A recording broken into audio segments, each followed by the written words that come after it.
So your child might be going somewhere new, starting at a new school, just like we had this week. Nancy, age 5, starting a new school. And of course, they feel nervous, they feel anxious. And you may have seen across social media and things like that, people will draw a heart on their child's arm or give them a note or something that they can take with them to remind them of the love that their parent has. But we can go a little bit better than that, because what we can do is charge this up with lots of positive memories and experiences, states, ways of showing up, behaviours that our child has shown or experienced in the past that will be really useful for them in the new situation. And then once we do that, it doesn't matter whether the heart's there or not. Those feelings are locked in and we create an anchor, a positive anchor for our child. Now, you might remember way back when you were at school, maybe you learned about Pavlov and his dog, how they trained the dog that every time he heard the bell,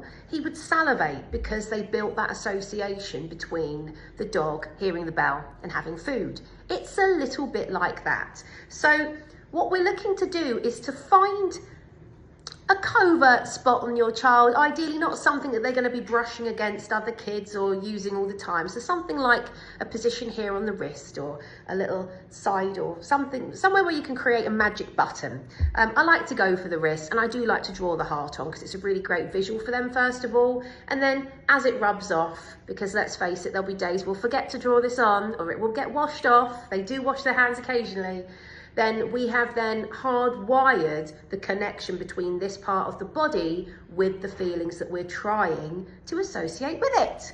So what do we do? Well, with little Miss Nancy, I said, let's think of all of the feelings that would be really useful for you to have on your first day in this new school.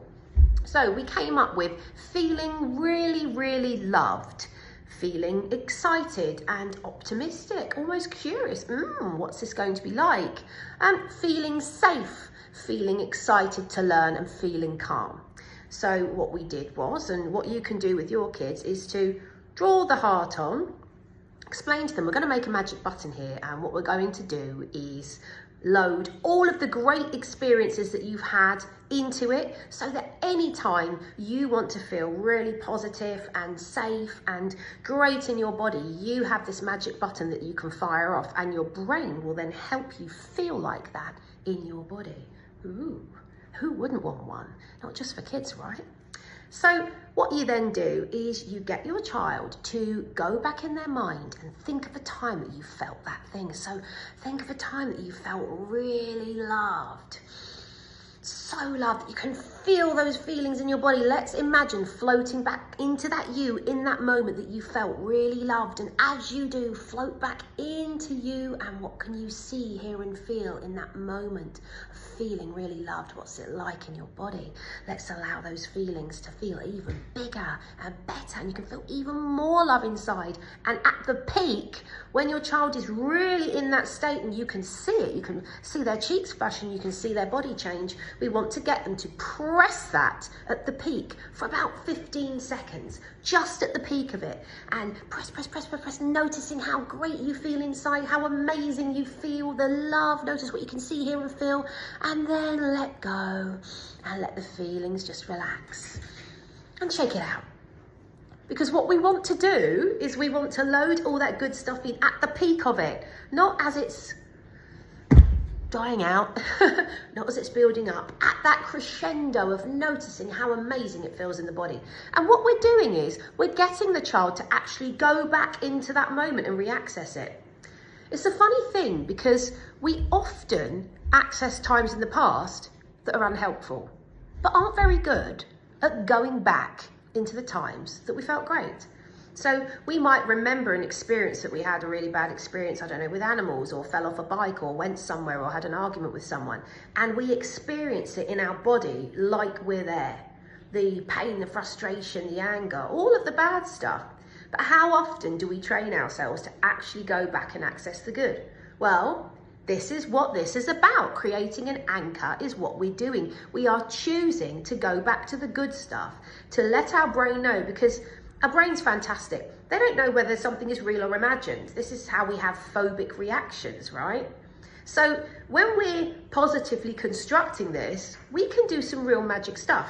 So for Nancy, we loaded her button up with feeling warm and cozy in my bed when the cushions are all out and the blankets have just been washed and it smells lime dried and she's all cozy. What does it feel like in your body? What can you see, hear and feel in that moment? We did a time that she had tried something new and felt really excited and had a great experience. What was it like looking back and knowing that it was actually really enjoyable? We thought about a time where she was really curious to learn, and a time where she felt excited, and a time where she felt really calm and comfortable and that her body felt just right, really checking in with her nervous system.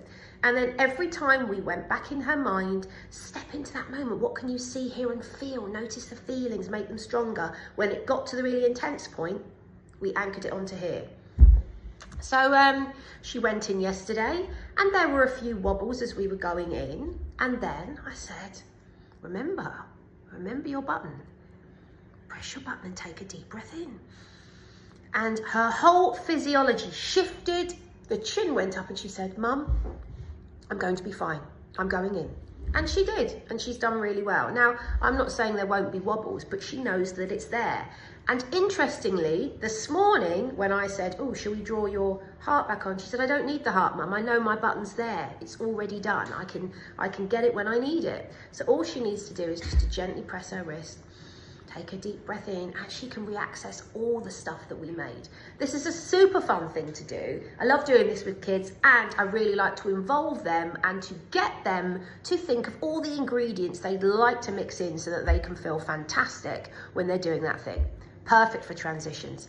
Now, if you like what I'm talking about, if you think, oh, this is fantastic, this is fascinating, I'd love to be able to do this with my kids or other people's or people in general, then Mind Tools for Kids coach training is live and open, and we have flexible start dates. So if you're interested in spending the next year with me, learning at your own pace, learning all of these tools and strategies that can really help us regulate our nervous system and have flexibility in how we show up, then I would love to hear from you. You can send me a message, comment below, and I will get in touch and share some information. Thanks for watching, and if you do this, let me know how you get on.